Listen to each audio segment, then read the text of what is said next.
2019च्या विधानसभा निवडणुकीत सातारा जिल्ह्यातला सामना बरोबरीत सुटला होता। 8 मतदारसंघांपैकी काँग्रेस, राष्ट्रवादी आणि भाजप शिवसेना यांना 4-4 जागा मिळाल्या होत्या। आता 2024ला काय होणार पाहुयात। साताऱ्याचा मागच्या वेळचा सामना तर बरोबरीत सुटला। 2024ला कोण जिंकणार, युती की आघाडी? नमस्कार, मी संदीप चव्हाण आणि आपण पाहताय सरकारनामा। सातारा जिल्ह्यात विधानसभेचे 8 मतदारसंघ येतात। सातारा, वाई, पाटण, कोरेगाव, कराड उत्तर, कराड दक्षिण, फलटण आणि माण। 2019च्या विधानसभा निवडणुकीत भाजप सेनेला 4 तर काँग्रेस राष्ट्रवादीलाही 4 जागा मिळाल्या होत्या। काँग्रेस राष्ट्रवादीकडे कराड उत्तर, कराड दक्षिण, वाई आणि फलटण हे मतदारसंघ गेले होते, तर भाजप सेनेला सातारा, माण, पाटण आणि कोरेगाव हे मतदारसंघ मिळाले होते। 2019 मध्ये कोणत्या पक्षाकडून कोण आमदार बनलं होतं पाहुयात ग्राफिक्सच्या माध्यमातून। सातारा शिवेंद्रसिंहराजे भोसले भाजप, वाई मकरंद पाटील राष्ट्रवादी, फलटण दीपक चव्हाण राष्ट्रवादी, कोरेगाव महेश शिंदे शिवसेना, पाटण शंभुराज देसाई शिवसेना, माण जयकुमार गोरे भाजप, कराड उत्तर बाळासाहेब पाटील राष्ट्रवादी आणि कराड दक्षिण पृथ्वीराज चव्हाण काँग्रेस। शिवसेना आणि राष्ट्रवादी हे दोन पक्ष फुटल्यानंतर मात्र सातारा जिल्ह्यातली राजकीय समीकरणं बदलली। शिवसेना फुटीनंतर कोरेगावचे आमदार महेश शिंदे आणि पाटणचे आमदार शंभुराज देसाई यांनी उद्धव ठाकरेंची साथ सोडली आणि ते दोघेही शिवसेना शिंदे गटाला जाऊन मिळाले। शिवसेना फुटल्यानंतर तिकडे राष्ट्रवादीतही फूट पडली। वाईचे आमदार मकरंद पाटील आणि फलटणचे आमदार दीपक चव्हाण अजितदादांच्या राष्ट्रवादीत सामील झाले। त्यामुळे 2019 मधील बलाबलाचं गणित बदललं। पक्षफुटीनंतर महाविकास आघाडीच्या आमदारांची संख्या 2 तर महायुतीच्या आमदारांची संख्या 6 झाली। त्यामुळे सध्या तरी सातारा जिल्ह्यात महायुतीचं पारडं जड आहे। पक्षफुटीनंतर सातारा जिल्ह्यातील कोणते आमदार युती आघाडीकडे आहेत पाहुयात ग्राफिक्सच्या माध्यमातून। सातारा शिवेंद्रसिंहराजे भोसले भाजप, वाई मकरंद पाटील अजित पवार गट, फलटण दीपक चव्हाण अजित पवार गट, कोरेगाव महेश शिंदे शिवसेना शिंदे गट, पाटण शंभुराज देसाई शिवसेना शिंदे गट, माण जयकुमार गोरे भाजप, कराड उत्तर बाळासाहेब पाटील राष्ट्रवादी शरद पवार गट आणि कराड दक्षिण पृथ्वीराज चव्हाण काँग्रेस।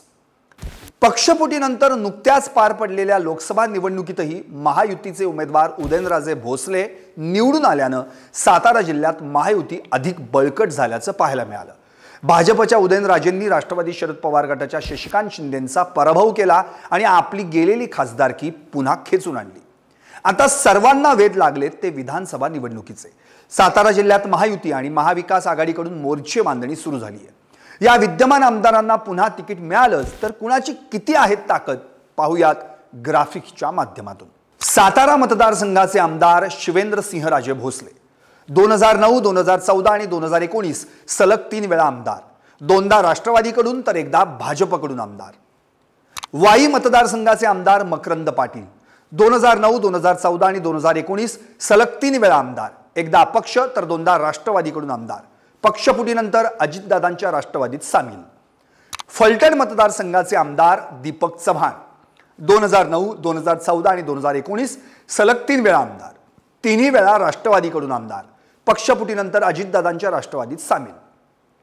कोरेगाव मतदारसंघाचे आमदार महेश शिंदे 2019 मध्ये पहिल्यांदा आमदार, 2009 आणि 2014 असे सलग 2दा कोरेगावचे आमदार राहिलेल्या राष्ट्रवादीच्या शशिकांत शिंदे यांचा 2019 मध्ये केला पराभव।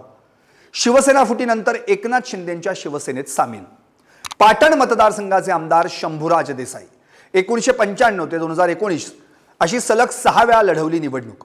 2004, 2014 आणि 2019 असे 3 वेळा आमदार, 1995, 1999 आणि 2009 असा 3 वेळा पराभव।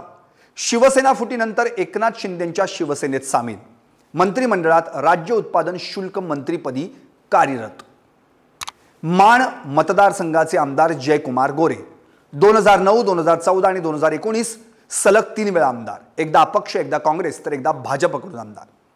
कराड उत्तर मतदारसंघाचे आमदार बाळासाहेब पाटील 1999, 2004, 2009, 2014 आणि 2019 असे सलग 5 वेळा आमदार, एकदा अपक्ष तर 4 वेळा राष्ट्रवादीकडून आमदार। राष्ट्रवादी फुटीनंतरही शरद पवारांच्या पक्षात कायम. कराड दक्षिण मतदारसंघाचे आमदार पृथ्वीराज चव्हाण, मनमोहन सिंग सरकारच्या काळात पंतप्रधान कार्यालयाचे राज्यमंत्री, 2010 ते 2014 या काळात महाराष्ट्राचे मुख्यमंत्री, 3 वेळा कराड लोकसभा मतदारसंघाचे खासदार, 2 वेळा राज्यसभा खासदार, एकदा विधान परिषद आमदार, 2014 आणि 2019 सलग 2 वेळा आमदार, 1980 ते 2009 असे सलग 7 वेळा कराड दक्षिणचे आमदार राहिलेल्या विलासराव काका पाटलांचा 2014 मध्ये केला पराभव. एकूणच काय तर संख्याबळ पाहता सध्या जरी सातारा जिल्ह्यात महाविकास आघाडीपेक्षा महायुतीचं पारडं जड दिसतंय, पण लोकसभा निवडणुकीचा निकाल आणि महाविकास आघाडीने महाराष्ट्रात घेतलेली आघाडी पाहता आगामी विधानसभेत हे पारडं महाविकास आघाडीकडे झुकणार की महायुतीचाच बोलबाला कायम राहणार हे पाहावं लागेल. पाहत रहा निर्भीड आणि सडेतोड सरकारनामा.